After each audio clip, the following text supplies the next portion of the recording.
दुश्मन मिले सवेरे मगर मतलबी यार न मिले। तरड़ुआ रहा जन्म भर मगर करकसा नार न मिले। कुंवारे रह लीजिए, लेकिन आज के समय में चरित्रहीन मेहरारू मत मिले तो ज्यादा बढ़िया बात।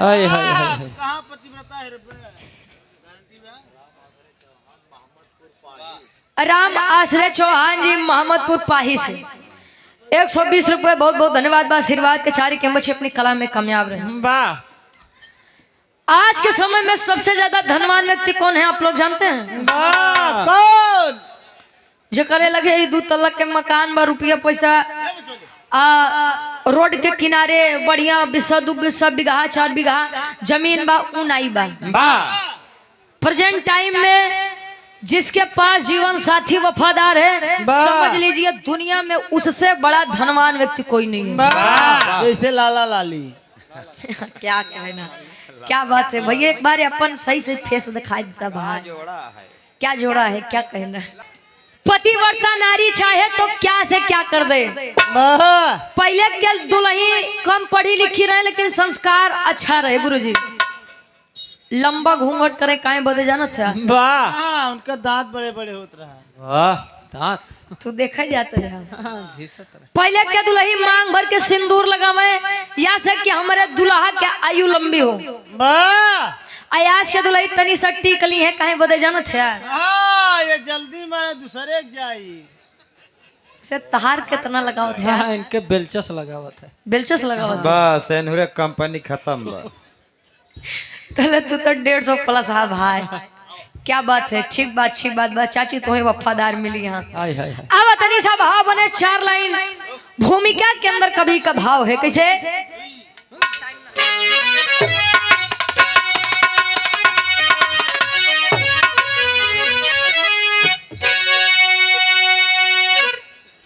गरिमा सतियों की गर्दिश में जब जब फंसी, अरे विधान बिरंज का डगमगाने लगा। तेज पतिव्रता ने जब दिखाई दिया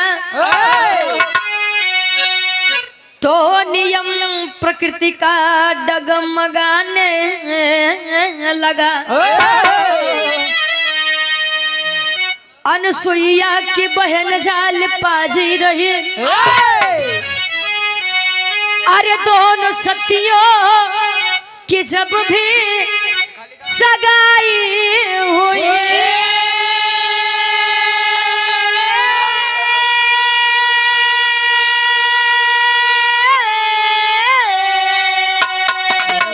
अत्रि मुनि संग अनसुईया आई भवन, कौशिक संग जाल पाके विदाई।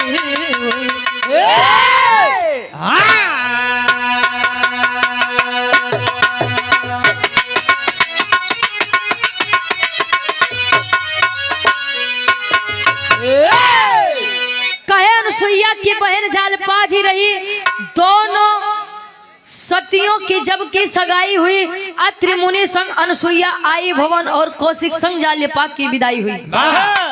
अत्रि मुनि के साथ अनसुईया जी की शादी और कौशिक मुनि के साथ जालपा जी की शादी हुई। अच्छा, दोनों सती अपने अपने ससुराल लाई। अत्रि मुनि संग के साथ अनसुईया जी की जिंदगी बड़े अच्छे से बीतत बा, लेकिन जालपा जी के जिंदगी में एक मुसीबत घिरत बा। कौन मुसीबत बा? कवि जी एक लाइन गजल के भाव देते हैं। कोनो लड़की अपने बेवफा आशिक बदे कहे, का कहे।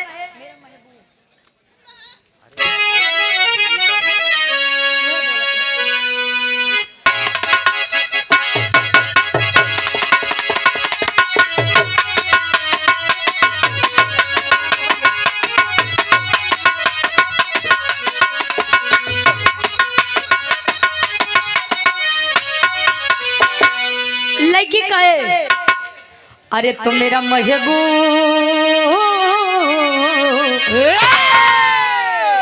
मेरे महबूब मेरे साथ बड़ा प्यार किया, मेरे महबूब मेरे साथ बड़ा प्यार किया।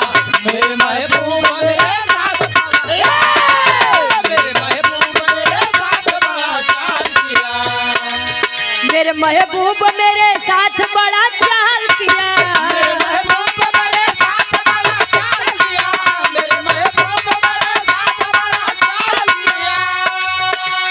अरे तो मेरे महबूब मेरे साथ बड़ा चाल किया, चाल किया, चाल किया। प्यार मांगा था, क्या मांगा था? प्यार मांगा था, झोली में गम को डाल दिया। प्यार मांगा था, झोली में गम को डाल दिया। प्यार मांगा था, झोली में प्यार मांगा था, झोली में गम को डाल दिया। कहे मेरा महबूब मेरे साथ बड़ा चाल किया और प्यार मांगा था, झोली में गम को डाल दिया। ये जमाना ऐसा बाजे करे ऊपर भरोसा करबा वह मुड़ी काटी। आप लोग बाहर से सुनबे भैया ना कि अपन दोस्त के बाद दुश्मन के बाद, तो वैसे से में जिंदगी में बा जकरे ऊपर विश्वास करबा। अच्छा एक बात बा सत्यम भैया, उ तो राम जी बड़ा बढ़िया करें कि अपने साथे भालू बंदर लेके गए रहे ने, नहीं तब मनई इतना फितरती होत सोने का चीज देखत है तू पिघल जात है और सोने का लंका देखत तब कहते हैं रावण जी का झूठे परेशान होते हैं तनी के हम कुछ दे दे राम जी के मुड़ी हम देख दबा देबे। ये मनई के फितरत बा, सब जानत है। आज के समय में सही बात है, हार में हार बा भाई। सोना चांदी के जवन रेट बा कि अगर एक हार बनवावे जब 4-5 लाख रुपया, गरीब घरे के आदमी बनोबे न करिए काहे भाई जाला नॉर्मली शादी होई गया। नाव ना ले बा आवा तनी सब भाव पे कवि जी लिखत है, मेहरारू चाह ले त का से का कह सकत है, का करे?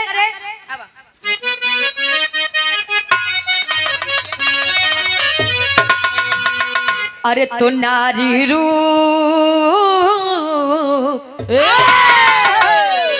नारी रूप को कोई भी नहीं जान सका, नारी रूप को कोई भी नहीं जान सका, नारी रूप को कोई भी नहीं,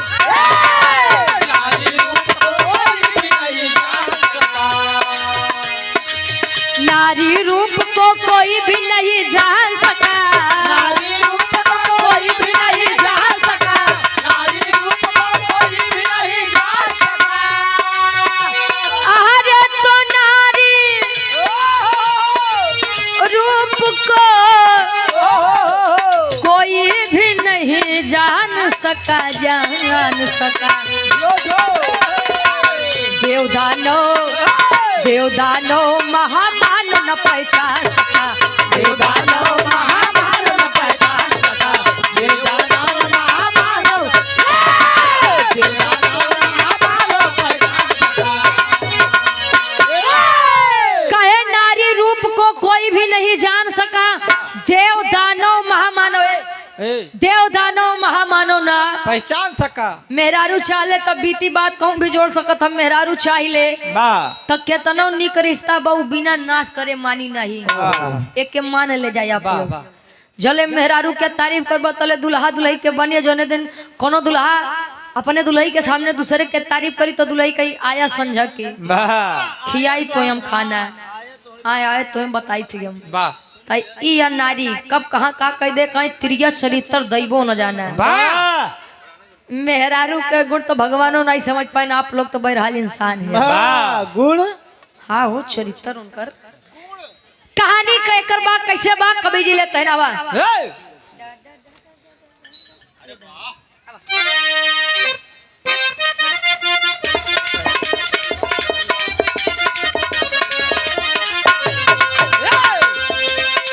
पति की सेवा से बढ़कर ना कोई पूजा है, पति की सेवा से बढ़कर ना कोई पूजा है, अधिक सत्कार से ना धर्म कोई दूजा है।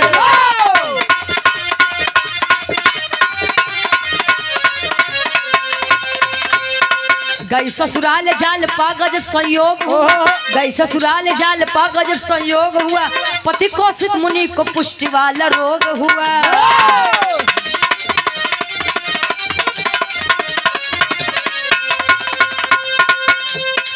घूमते नारद जी वहां तब आए हैं,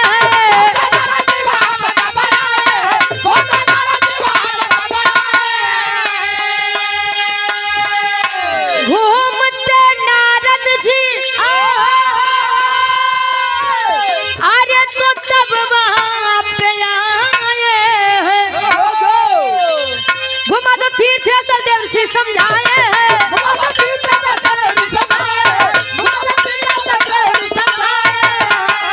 अरे तो घुमा दो तीर्थ स्थल देवर्षि समझाए हैं। कहानी के तो नहीं समझला। ई बिरहा सम्राट स्वर्गीय गुरु हैदर अली गुरुजी गाया करते थे। वाह लेकिन कहते हैं गाने का अपना अपना एक अंदाज होता है भाई। वाह कोनो गीत केहू के मुँह से ज्यादा अच्छी लगत है। जैसे हमारे गीत बा राजा हो तो कैसे मनाई, वाह स्वर्गीय गुरु दादा श्री राम कैलाश यादव जी की गीत है। वाह कुछ लोग तो यूट्यूब पे बड़ा देखे थे, झगड़ा लड़ाई होता कमेंटों में कि ई गीत रुचि के बाद तो क्यों कहिए ई गीत दादा के बाद। वाह भाई साहब ई गीत दादा के बाद हमार नहीं बा, हम केवल के गाई थे। वाह कहानी तनी आप लोग समझा। वाह जालपा जी कौशिक मुनि के साथ जब अपनी कुटिया में आई, धीरे धीरे समय बीता तो कौशिक मुनि के पुष्ट वाला रोग का मतलब पूरे शरीर में कोढ़ हो गया। बाहर प्रेम हाय हाय हाय जहाँ आज के दुल्ही तनी सा दुख देखते कायम जाती अपने नैहरे, जब ठीक होई तब बताई दे तब आई जाए, नहीं तो अपन ही झेलिया।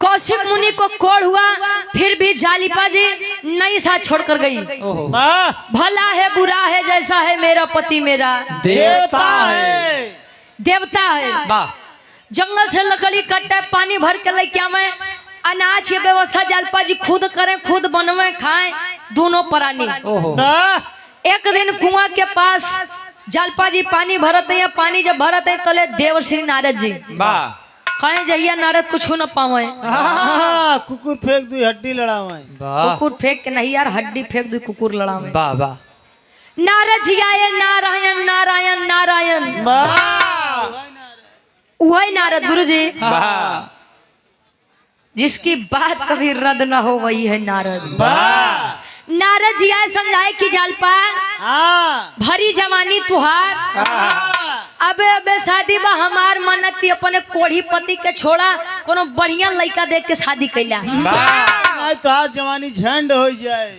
जालपा जी खड़ी हुई कह कि आज तो आपने कह दिया लेकिन आज के बात मत कहिएगा। वाह खबरदार, मैंने वचन दिया है अपने पति को, मैं सुख में दुख में दोनों साथ ही खड़ी रहूंगी। वाह वाह कहे बारे जालपा मान गया मैं। कहे हमारी बात सुना, यह भारत वर्ष में इतना पाक पवित्र तीर्थ स्थल बा, तनी सा घुमाए दा, ईश्वर के कृपा लागी जालपा तोहार दुल्हा कौशिक मुनि ठीक हो जाएंगे। कहीं ठीक है आई अपने कुटिया पे तो कौशिक मुनि के एक बात समझावे। का समझावे? एक लाइन गीत लगत बा, बाबा स्वीट समौती से हमारे पूज्य गार्जियन जी 100 रुपए का सम्मान, बहुत बहुत धन्यवाद आशीर्वाद के सारे। क्या बात है, ऐसे बकुल की पुरान बात। आवा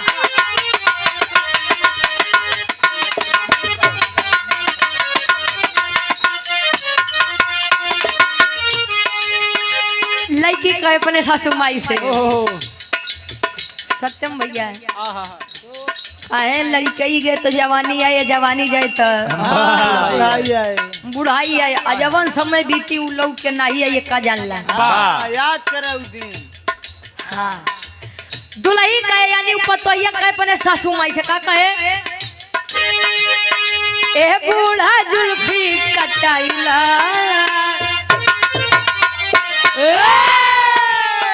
ए बूढ़ा जुल्फी कटाइला, अब ना यही है जवान, ए बूढ़ा जुल्फी कटाइला, अब ना यही है जवान, अरे ये बूढ़ा जुल्फी कटाइला, अब ना यही है जवान। कहे बूढ़ा जुल्फी कटाइला ये बना यही है जवानी। चले दुल्हैया एक बात होते का कहे, प्रवेश कुमार भैया मेरे फतेहपुर से 100 रुपया बहुत बहुत धन्यवाद आशीर्वाद के चारी। कहे बालो जैसा बाल नहीं है शंभू का दिल करता है, बालो जैसा बाल है शंभू का दिल करता है, बालो जैसा बाल है शंभू का दिल करता है, बालो जैसा बाल नहीं है अरे तो शंभू का दिल करता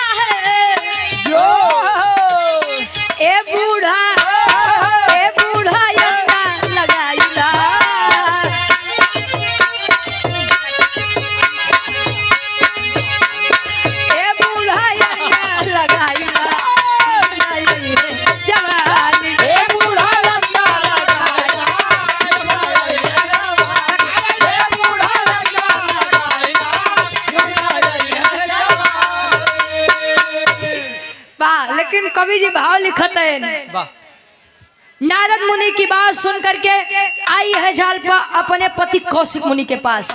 कौशिक मुनि के पास आई तले हाथ जोड़ के अपने पति परमेश्वर से एक बात कहे। का कहे? हाय हाय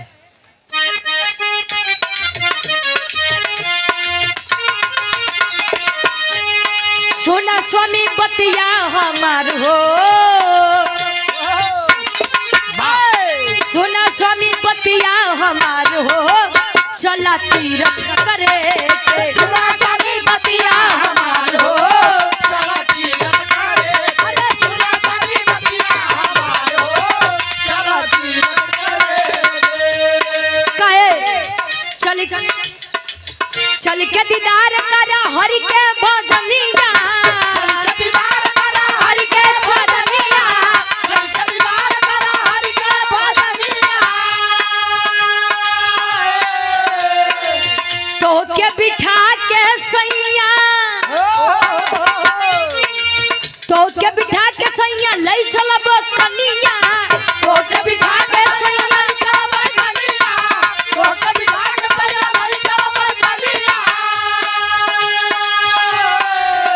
अरे कठ जाई कोढ़ा पार हो,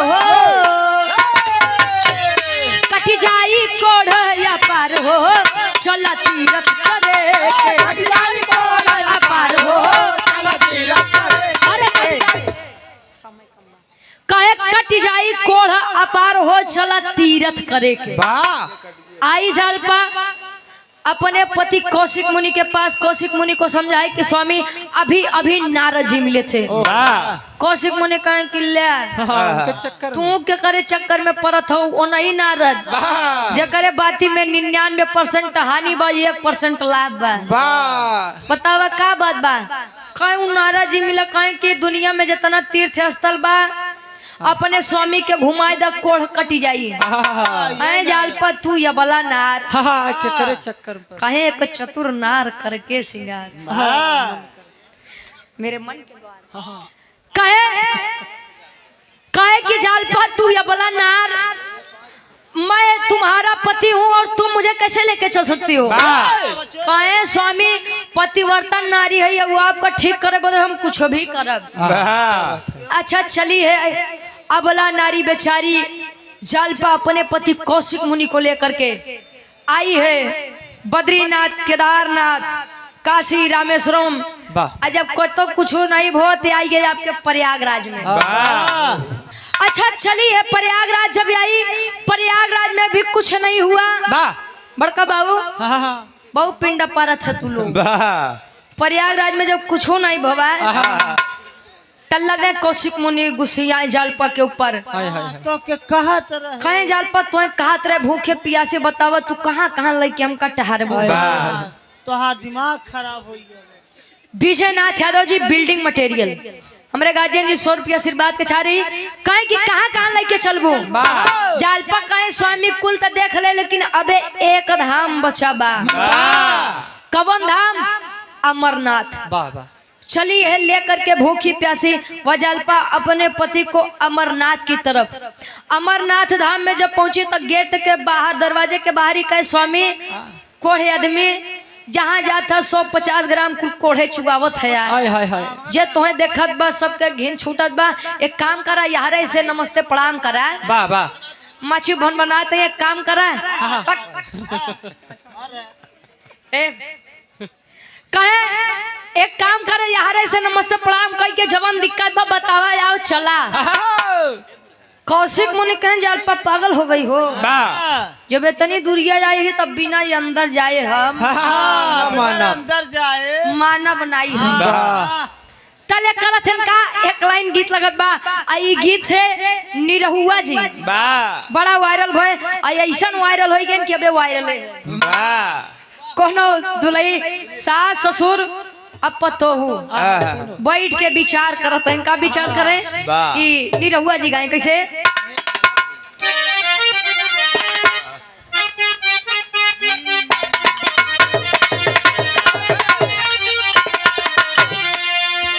कहे बुढ़वा मलाई खाले बुढ़िया खाए लपसे, बुढ़वा मलाई खाले बुढ़िया खाए लपसे, बुढ़वा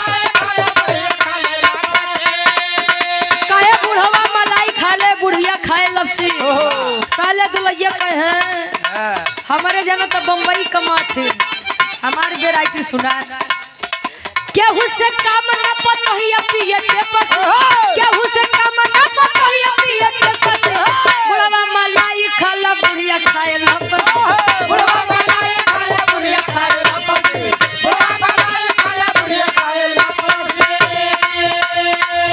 कहे केहू से कम न पतोहिया पिए पे पस वाह अब बुढ़वा मलाई खाले बुढ़िया खाए लपसे आज के लइकन के दादा कहिए का आई बनावत है भाई हाँ चाट चाउमीन डोसा लाओ कवि जी भाव में लिखा है दोनों परानी जालपा जी कौशिक मुनि पहुंचते हैं कैसे लेके फरियाद आज आए भोले नगर लेके फरियाद आज आए भोले नगर लेके फरियाद आज आए भोले नगर दुखिया के दुख दूर करा बाबा सगर दुखिया के दुख दूर करा बाबा सगर लेके फरियाद आज आए भोले नगर लेके फरियाद आज आए भोले नगर लेके फरियाद आज आए भोले नगर कहे लेके फरियाद आज आए भोले नगरी का दुखिया के दुख दूर करा बाबा सगरी जालपा कहे स्वामी विनती स्वीकार कीजिए हमारी अच्छा भीड़ में जैसे चलते हैं ना कोढ़ी आदमी आवे तब लगे सब रास्ता दे रहे यार कौन है आ गया रास्ते में हटाओ इसको जगह दे दो यही जाए वाह। बट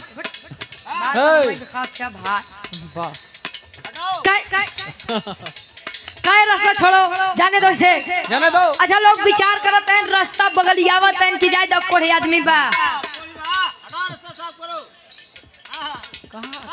ते तो शराब दे दे ने भसम हो जाबे आप विश्वकर्मा जी ढेर बौरा अच्छा सबको बगलियावत है तले यार सब भगवान भोलेनाथ अपन बाघंबर पहने देखत हैं कि मेला में कुछ ऊंच नीच त नहीं होत बा वाह ऊंच नीच नहीं जनता का तू का अच्छा एक बात हमारे नहीं समझ में आवत भाई मंदिर के बाहर लिखा जाएगा कि ये अपने सामान की रक्षा स्वयं करें वाह सुरक्षा स्वयं करें ऐसी लिख हम तुम्हें बता ही नहीं पाऊँ हाँ और मंदिर के अंदर लिखा जाता है कि कोई भी चीज यहाँ तक पत्ता भी बिना ईश्वर की मर्जी से नहीं डोलता है वाह अभी नहीं समझ में आओ कि अंदर वाला मानिक की बहरे वाला मानिक कब गुरु जी अच्छा यहाँ से भगवान भोलेनाथ आवत हैं यहाँ से कोढ़ी यानी कौशिक मुनि और जालपा दोनों परानी जाते हैं टकराव होत बा कैसे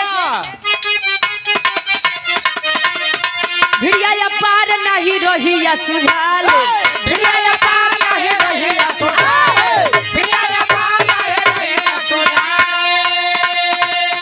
कोरिया के देख लोग दूर भागी जाल कोरिया के देख लोग दूर भागी जाल कोरिया के देख लोग दूर भागी जाल मेला में साधु बन के घूमे भोले लहरी मेला में साधु बन के घूमे भोले लहरी लेके फरियाद आज आए भोले नगरी लेके फरियाद कहे मेला में साधु बन के घूमे भोला लहरी और लेके फरियाद आज आए भोले नगरी आ रहे हैं और यार तनी सा कौशिक मुनि के ये हाथावा भगवान भोलेनाथ के छुआई गया वाह बाघंबर पे बाघंबर पे भगवान भोलेनाथ लगे तीर के दिखाए कौन है वाह कौन है यार नीच प्राणी जो हमारे ही मेले में आकर के हमें ही दूषित करता है वाह अच्छा पहले के लोग गुस्सियाए तो बहुत जल्दी भस्म करें बहुत जल्दी शराब सुनावे वाह भगवान भोलेनाथ न आओ देखें न ताव देखें शराब सुना दिए वाह आए लड़के आए लड़के हमारे ही मेले में आकर के हमको दूषित करता है वाह जा हम तुझे शराब देते हैं वाह जैसे ही सूर्य अस्त हुई वैसे ही ये जिंदगी यानी ये दुनिया छोड़ के चल देबे तले उ कौशिक मुनि अजालपा जी लगे भगवान भोलेनाथ के आगे मस्तक टेक के रोवे लगे कैसे रोवे तेरी के भाव बा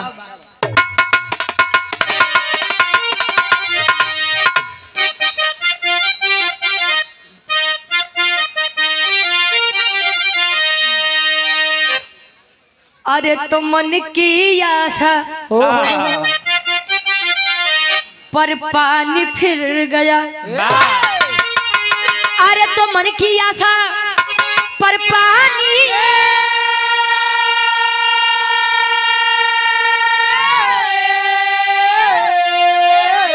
अरे तमन की आशा पर पानी फिर गया, बैरी बना कुआं है, राही बना है प्यासा।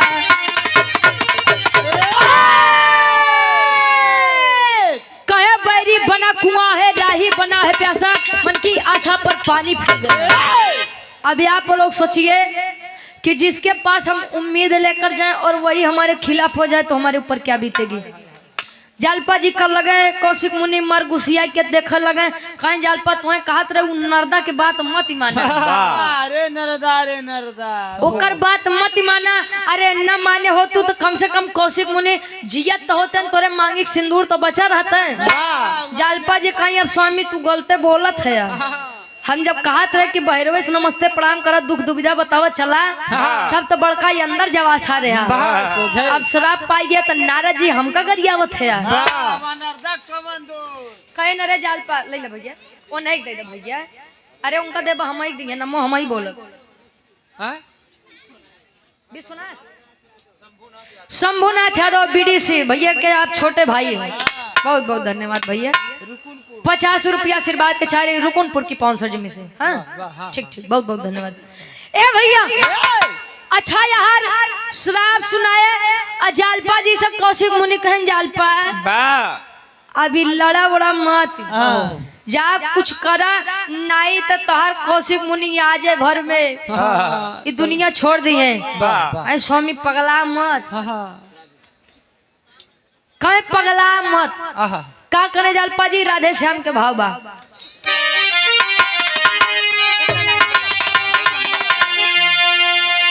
अरे कुपित हो गए शिव शंकर, फिर से अब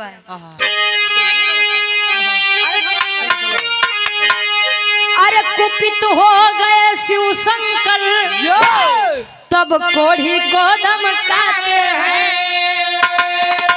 तब कोढ़ी को धमकाते हैं। तो सूर्यास्त के बाद मरेगा शिव जी श्राप सुनाते हैं। सूर्यास्त के बाद मरेगा शिव जी श्राप सुनाते हैं।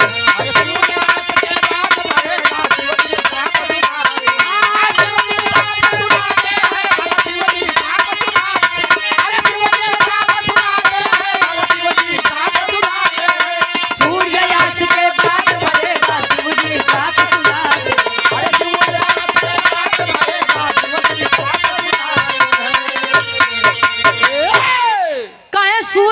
के बाद मरेगा शिवजी श्राप सुनाते हैं।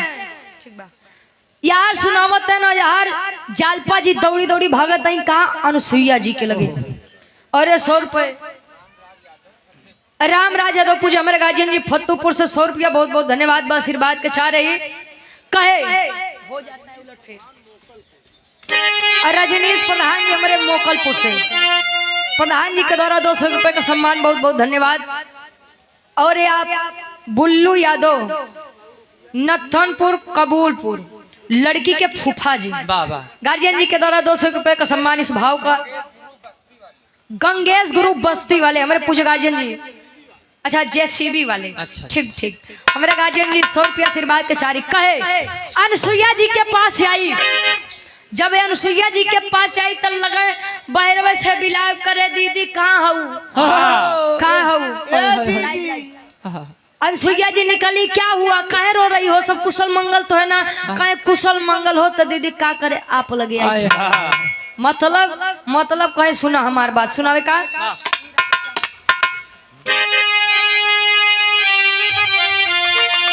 अरे हो जाता है उलट फेर, अरे जब किस्मत ठोकर खाती है, जब किस्मत ठोकर खाती है, तो जीवन आशा लेकर आया मौत यहाँ पर राजी है।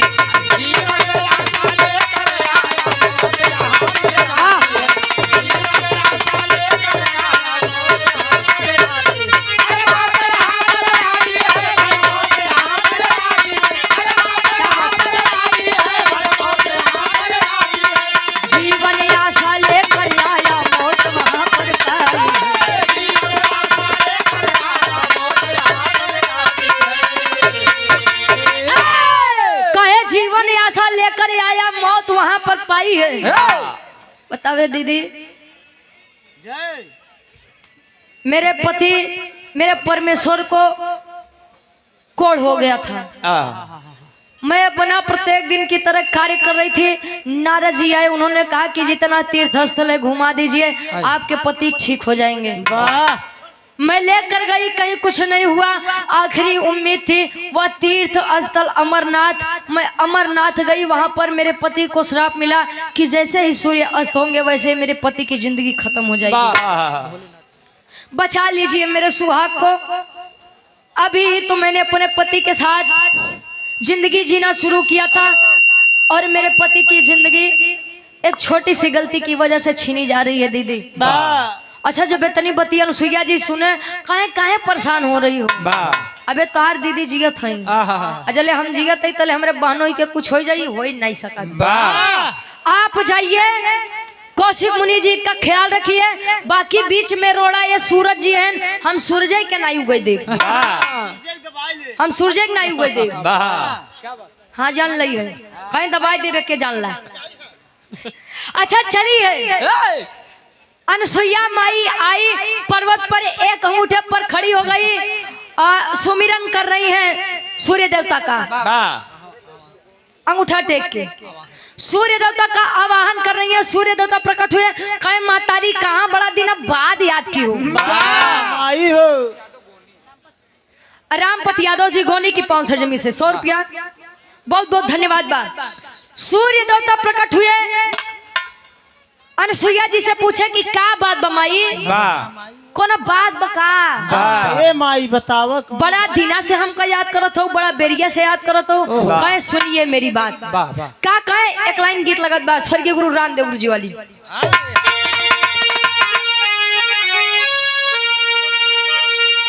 अरे त झुलनिया के गुजवा, अरे त झुलनिया के गुजवा, अरे टूटल राजा टेसनिया से गड़िया छूटल राजा, टेसनिया से गड़िया छूटल राजा, छूटल राजा।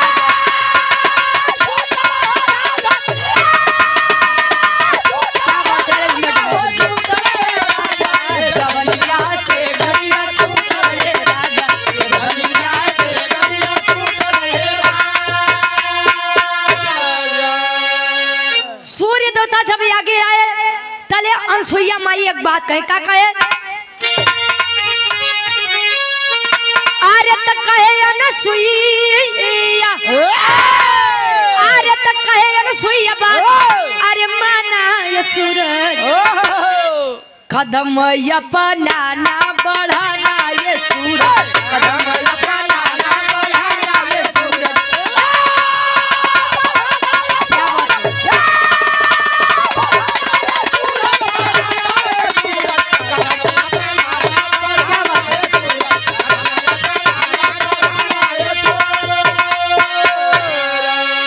बात नहीं कहते थे नहीं भैया, तोहार पैसा तू ही के मुबारक, बहुत नहीं दूरिया से मतलब सब आवत है दे देते हैं, तो ही बड़ा दिक्कत होत बा। कहे अनुसुईया बात माना ये सूरज कदम अपना ना बढ़ाना, ये सूरज। और आप सम्मानित रामलाल यादव भैया हमारे फतेहपुर से 100 रुपया, बहुत बहुत धन्यवाद बा। आशीर्वाद के चाह रही कि हम बच्चे अपनी कला में कामयाब रहे। शंभुनाथ यादव बीडीसी साहब 100 रुपया उनके भाई हैं। जले बिराह होत बा तले कोनो फरमाइश नहीं हो, बिराह हो जाए तब होई। ए भैया आज ही बड़का बहू बिराह बहुत दिन बाद गावत है, बहुत दिन बाद 2025 में गाय रहे ठंडी में, आज फिर वही गावत है। कहे हाँ बेटा सूरज, कहे हाँ माते बोलिए। कहे जहाँ पर हो आप वहीं से आगे आपको नहीं जाना है। कहे बड़े माई, कहे देखिए हमारे बहनोई के श्राप मिला बा कि जैसे सूर्य देवता अस्त होइए वो वैसे नहीं जिंदगी अपन त्याग दिए, खो दिए। यानी यमराज जी आएंगे और लेकर जाएंगे, और मैं कदापि नहीं होने दूंगी कि मेरे रहते मेरी बहन का सुहाग छीना जाए। कहे तब माई एक जिंदगी बचाओ खातिर पूरी सृष्टि का विनाश करबू, कहे कुछ भी हो लेकिन यहाँ से आपको आगे नहीं बढ़ना है। कहे माई समझा करा बात तले अनसुईया माई फिर से चेतावनी देते हैं सूरज देवता के कैसे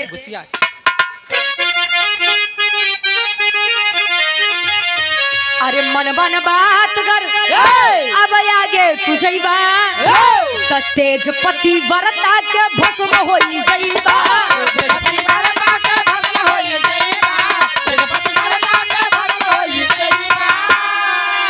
अरे तो फरियाद हमारी अरे फरियाद हमारी निभाना ये सूरज कदम अपना ना बढ़ाना ये सूरज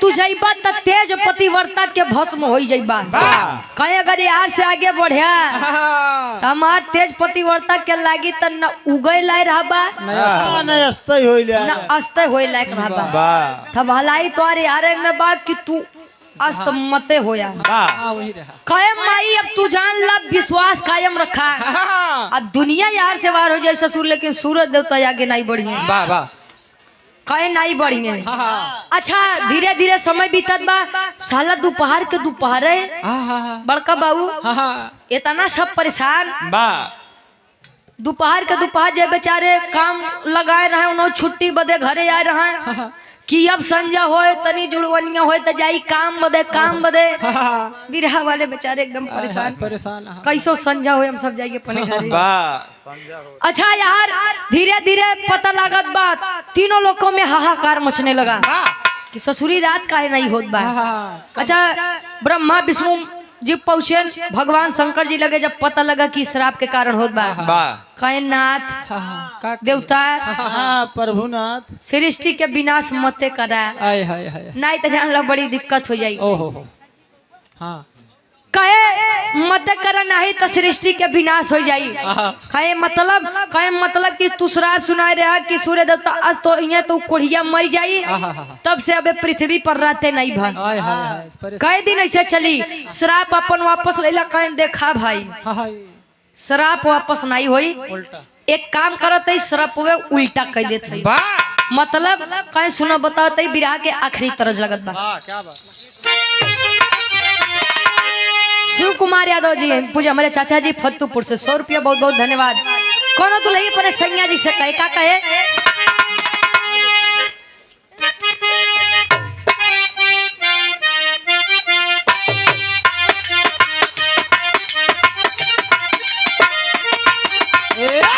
दादा दुलही कहे ए सैया काशी के नगरिया के तनी दूर पैर में छाले पड़ी गए सैया काशी के नगरिया के तनी दूर पैर में छाले पड़ी गए सैया काशी के नगरिया के तनी दूर पैर में छाले पड़ी गए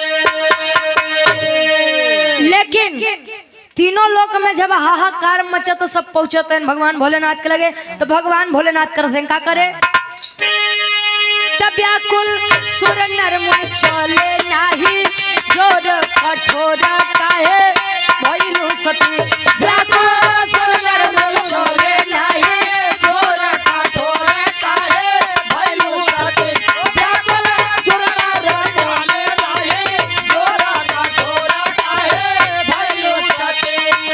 और हमारे बड़े भाई विशाल यादव जी बीडी से अजोसी की पावन सरजमी से 100 रुपया बहुत बहुत धन्यवाद। भगवान भोलेनाथ ब्रह्मा विष्णु इंद्र देवता यानी जितना देवी देवता सबके समझावत है रे मैं भोलेनाथ हूँ वो मेरा रूह के अपने आप में अगर अडिग रही तो हम वो अपने आप में अडिग रहा कहे बना कि सूर्य देवता अस्त नहीं होंगे तो अब हम श्राप उल्टा करते हैं कौन श्राप बा दुनिया में भैया धीरतिया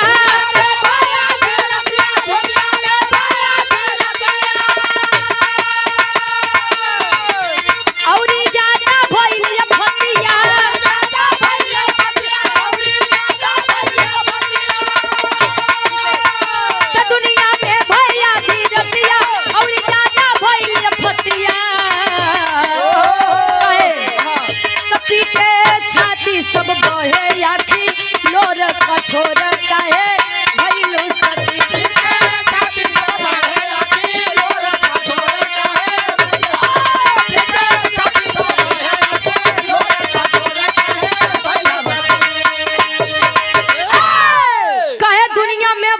रतिया औरी ज्यादा भइल अफतिया तब पीटे छाती सब कहे वहे अखिलोर सखी।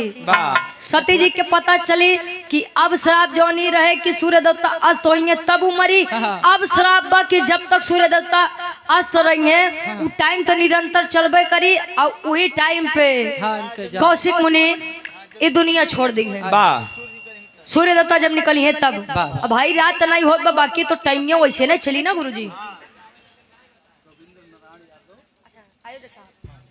और आप सम्मानित पूज्य हमारे गार्जियन जी आदरणीय आप कविंद्र नारायण यादव जी प्रधान जी हमारे पूज्य हमारे गार्जियन जी के द्वारा 500 रुपए का सम्मान बहुत बहुत धन्यवाद बा आशीर्वाद के चाह रही। श्राप पता चला सती अनुसुईया जी को फिर से गई सूर्य देवता के याद करत है। सूर्य देवता कहन कसमाई बड़ा दिन बाद याद की हूँ कहीं बेटवा जब अस्त हो जाए कहीं बेटा जब अस्त हो जाओ कहीं पागल होगा समझा काम आई मतलब कि अबे तक उगा रहा अब कहा अस्त हो जाए रे कोनो टाइम हो कि बस ऐसे ने होई नक्कू यादव हमारे गार्जियन जी धर्मराज भैया के भाई हैं आप। ये 50 रुपए का सम्मान बहुत बहुत धन्यवाद बा।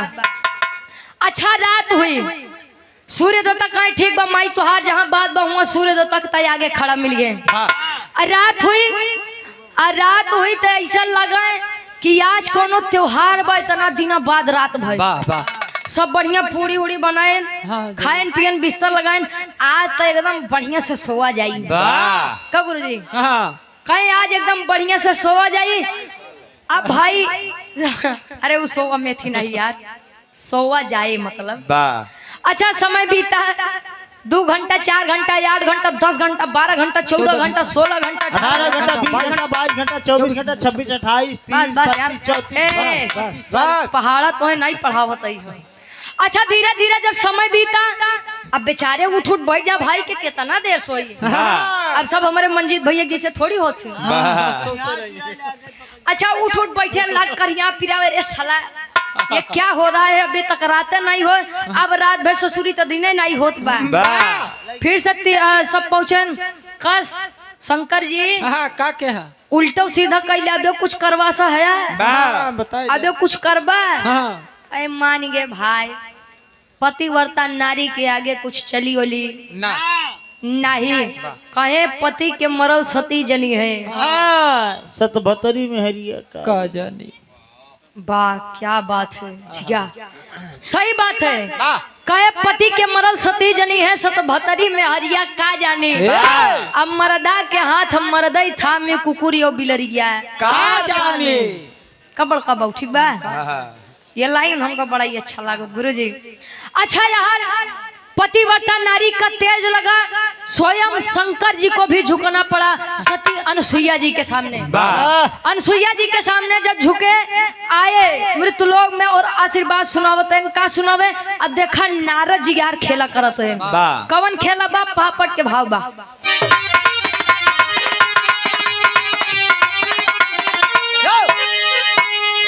अरे सुंदर काया दी हले जिंदगानी भोले दानी हो तो सुंदर काया दी हले जिंदगानी भोले दानी हो तो दिस देख के सोचे नारद ज्ञानी भोले दानी हो दिस देख के सोचे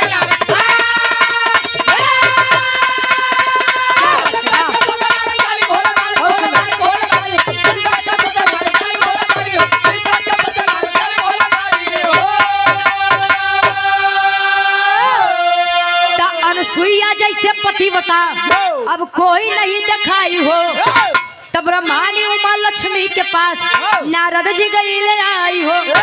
अरे पतिया सुन के सोचे तीनों रानी भोले दानी हो तब पिया से अपने कहन लगी कहानी भोले दानी हो।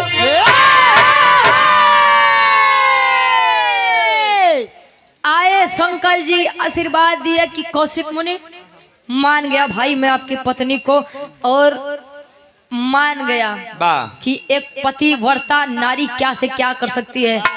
पतिव्रता नारी चाह ले तो गुरुजी जान ला सुई से समुद्र खोदी जब चाह ले तो हाँ तो जब चाहिए तब। अच्छा यार आशीर्वाद लगा कि कौशिक मुनि ने अब दिन में मरेंगे ना रात्रि में मरेंगे, अब जब आपकी मृत्यु निर्धारित की है तभी आप मरेंगे। अच्छा, जब इतनी बतिया कौशिक मुनि कोढ़ो ठीक हो गया, जिंदगी बच गया। नारद जी नारायण नारायण पहुंचे कहा, ब्रह्मानी उमा लक्ष्मी यानी पार्वती माई, सरस्वती माई और लक्ष्मी जी लगे। सती अनुसुईया की जय हो, अनुसुईया माई के जय हो, जय हो, जय हो, जय हो, जय हो, जय हो। कहे मान गए भाई, सती अनुसुईया जैसा मेहरारू केहू के नहीं बा, न बा न होए जिंदगी में। अब भाई मेहरारू जा जन्म करत है, हाय हाय हाय। हाँ नारी न मोहे नार के रूपा, नार के रूपा। वाह। मेहरारू के आदत बा कि अपने सामने केहू के तारीफ करबो तू लगे गुस्सियाई। ये लोग काठे को सबक नहीं बर्दाश्त करते गुरुजी। पत्थरे के। अच्छा, अब तीनों जनी के सामने जब तारीफ करे तो लक्ष्मी जी देख कहा रटत है हमारे स्वामी के नाम, नारायण नारायण हमारे स्वामी करबा, और गुणगान सती अनुसुईया के करत है। माई जे जैसा काम करे वैसा तो नाम हो वही के। कहे कैसे कहे ऐसा ही बा कि बतावा, सती अनुसुईया जी के सामने है पार्वती जी का दुल्हा झुक गए, मतलब कि शंकर जी घुटना टेक दे। अब सोचा वो कितनी बड़ी नारी हुई है, सती हुई है। अब तीनों जनी से बर्दाश्त नहीं बा, तीनों जनी बोलाए स्वामी अब तो कल लोग हमार काम करे के बाद आज फरियाई के कितनी बड़ी सती यही भेज दीजिए, जाइए आप परीक्षा लेकर के आइए। अच्छा, तीनों जने आए, ब्राह्मण के रूप रखे। इस घर में कोई है बच्चा? अलख निरंजन। भाई जोग हम तो जोगी है ही नहीं। अच्छा, जोग रमावे सती अनुसुईया जी बाहर निकली, कहे माते ढेर दिन होगी बाप कुछ खाए नहीं यही है, तो स्वामी इंतजार कोनो चीज के आवा। बड़ा सौभाग्य बजौन आप लोग हमारे कुटिया में आया। ऐसा नहीं, मेरी एक शर्त है। कौन शर्त बा? आल्हा के भाव में कभी जी प्रमाण देते हैं।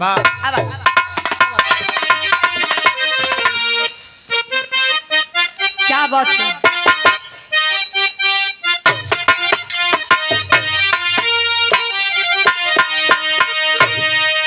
अरे तसुर नार मुनि करत जकर भजनिया बाबू,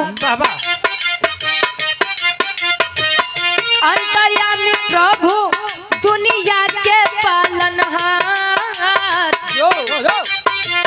अपने अपने घरवा से कैले प्रसथनवा पंचो, पहुँचे अनुसुईया के कुटिया माझार, खड़ा हो दुआरिया पे अलख जगावे पंचो, भूखा ही कोई देता भोजन करा, अनुसुईया चित्र अत्रि मुनि बनवली बाबू, रोई रोई सारा बात कैली जहां,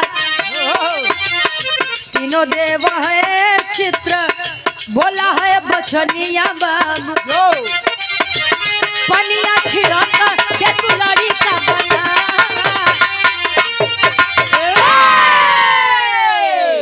देवों ने शर्त रखी भोजन में तभी करूंगा जब आप निर्वस्त्र होकर के हम लोगों को भोजन कराएंगे। भाई सती थी अनुसुईया जी, अपने पति अपने सत के खिलाफ जा नहीं सकती थी, तो अपने दरवाजे से कोई भूखा चला जाए ये भी बात नहीं बर्दाश्त थी। कहे आवा स्वामी अंदर आवा। उदय राज कनौजिया जी, हमरे पूज्य गार्जियन जी 200 रुपए बहुत बहुत धन्यवाद बा। अच्छा, कई आप लोग अंदर आइए, तीनों देव विचार करते हैं। ब्रह्मा जी, विष्णु जी, ए अनुसुईया जी आई इतनी जल्दी नहीं, इतनी जल्दी नहीं हार मनिए भाई, चला अब देखा का हुई। और आप सम्मानित विजय, अच्छा विजय लाल प्रधान जी हमरे अरौला से हमरे गार्जियन जी के द्वारा ये और वाह भाई हमरे गार्जियन जी के द्वारा ये 251 रुपए का आशीर्वाद के चारी के बच्चे अपनी कला में कामयाब रहे। और ये आप सम्मानित जेपी यादव जी अजोसी से दूल्हे बादशाह जी, क्या फूफा जी दूल्हा के फूफा वह दुल्हा हमारे गार्जियन जी के द्वारा ये 251 रुपये आशीर्वाद के चारी के बच्चे अपनी कला में कामयाब रहे। ए भैया अंदर आए तीनों देव स्थान दिया, आप लोग बैठिए। और संयोग से अत्रि मुनि उस समय कुटिया में थे भी नहीं। हाय हाय गई अत्रि मुनि के चित्र के सामने बैठ के रोने लगी कि स्वामी निर्वस्त्र भोजन कराऊंगी तो मेरा सती तो भंग होगा और मैं अपने दरवाजे से किसी भूखे ब्राह्मण को जाने दूं, ये मेरे धर्म के खिलाफ होगा। आप वहीं बताइए मैं क्या करूं। चित्र से आवाज आई, क्यों कमंडल के पानी रखा बा, कमंडल के पानी लेके जा छिड़का, 2.5 महीना गदेला हो जाएंगे, चाहे जस भोजन करवाओ कोनो दिक्कत नहीं बा। जैसे अनसुईया जी कमंडल के जल लेके निकली तोले तीनों देव विचार करत हैं। अरे बाप रे बाप, क्या विचार करें। अब गुरु जी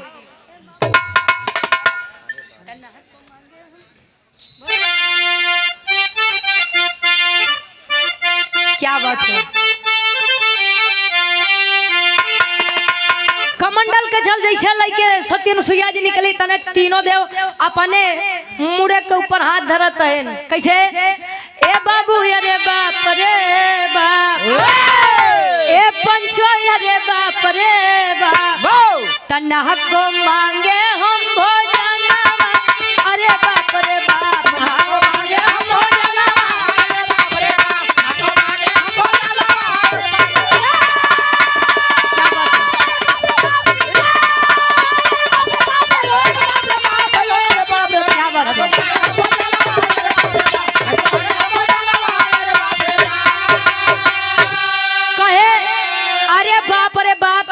को मांगे हम भोजनवा, अरे बाप रे बाप कहे, अरे झल में बारी करा मात बा समझ गए अवतारी,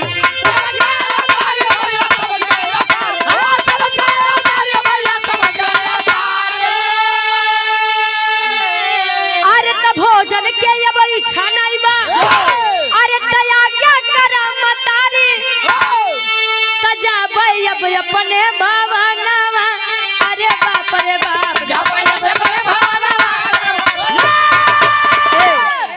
कहे जल में भारी करा मात बा समझ गए अवतारी, अब भोजन के अब इच्छा नहीं बा आज्ञा करा मतारी, जाबे अब अपने भवनवा, अरे बाप रे बाप। भाई अनसुईया जी त जानी नहीं तीनों देवता है हमारे परीक्षा ले बदे आए हैं, और तीनों जने कमंडल के जल देखते मान ए माई अब भूख नहीं बा हमका लोग के जायदा हम तो देखा तो रहे खाली ना ना स्वामी बिना भोजन अबे यहाँ तब बिना भोजन करवावे हम जाए नहीं दे।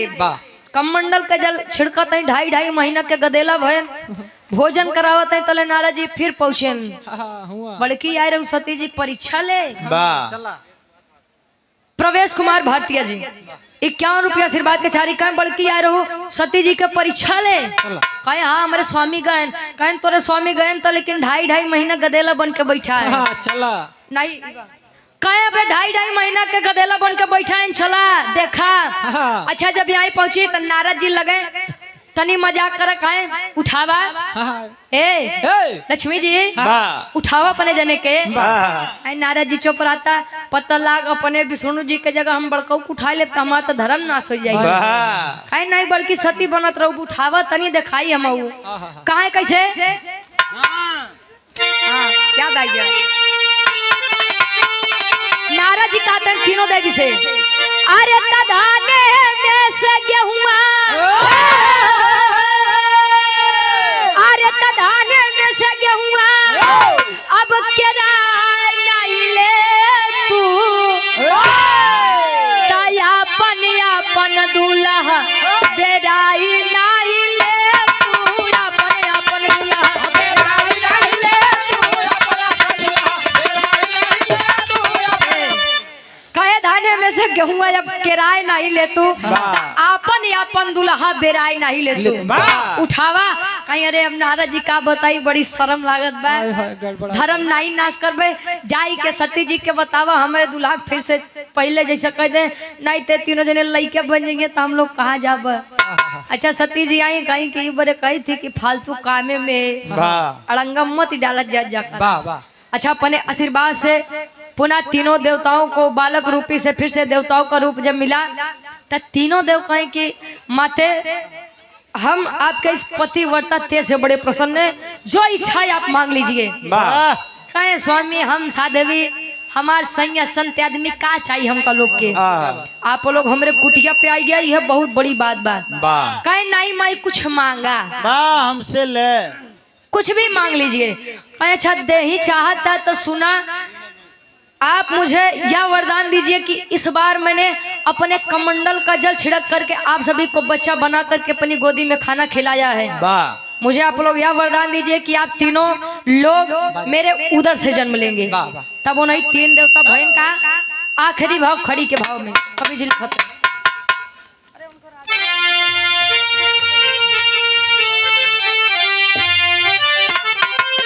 अरे तक कहे अनसुईया धन्य किस्मत अब हमारी हो गई। तक कहे अनसुईया धन्य किस्मत अब हमारी हो गई। तीनों देवी और देवतन का दीदार हो गई।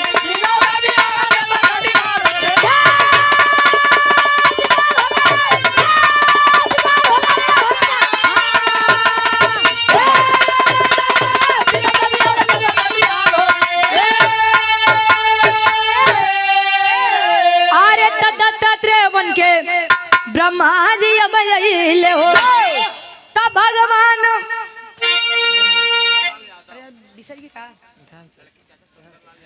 लड़की के आप चाचा जी सुंदर लाल यादव जी पूजे हमारे गार्जियन जी आपके द्वारा ये हजारों हजार रुपए का सम्मान बहुत बहुत धन्यवाद आशीर्वाद के चारे कि हम बच्चे अपनी कला में कामयाब रहे। ईश्वर करे कि हर काम बड़े अच्छे से बीते। कहे अरे दत्तात्रेय बन के हुए ब्रह्मा जी अब ले हो तब भगवान विष्णु दुर्वासा कहिले हो।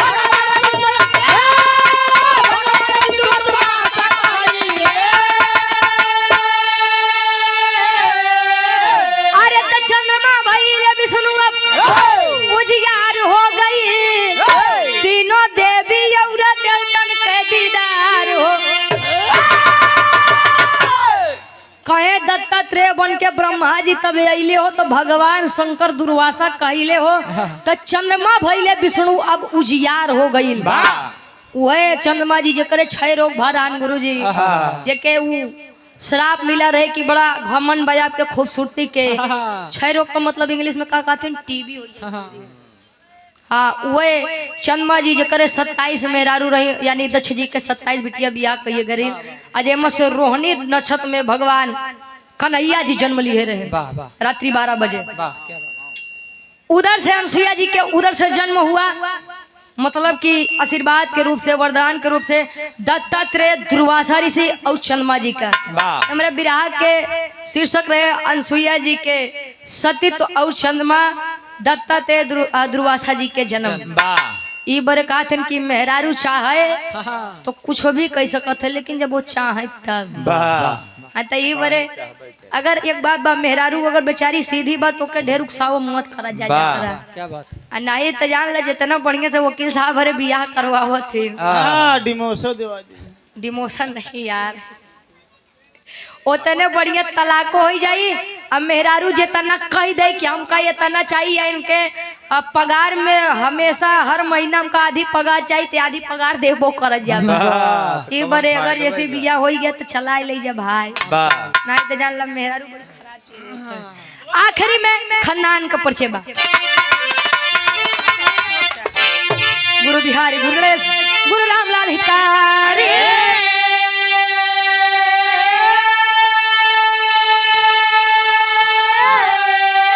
अरे स्वर्ग से चलिका कवि भारत जी बने पुजारी हो।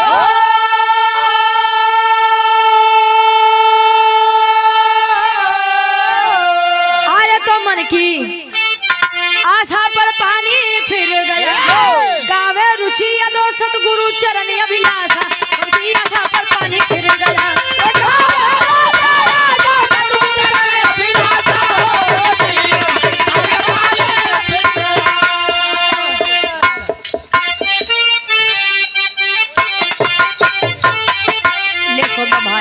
कार्यक्रम 9 बजे के बाद 8 बजे दुल्ही मनावन करे कहियो भैया के हमारे फरमाइश रही विराट सम्राट स्वर्गीय दादा श्री राम कैलाश यादव जी गाते हैं कैसे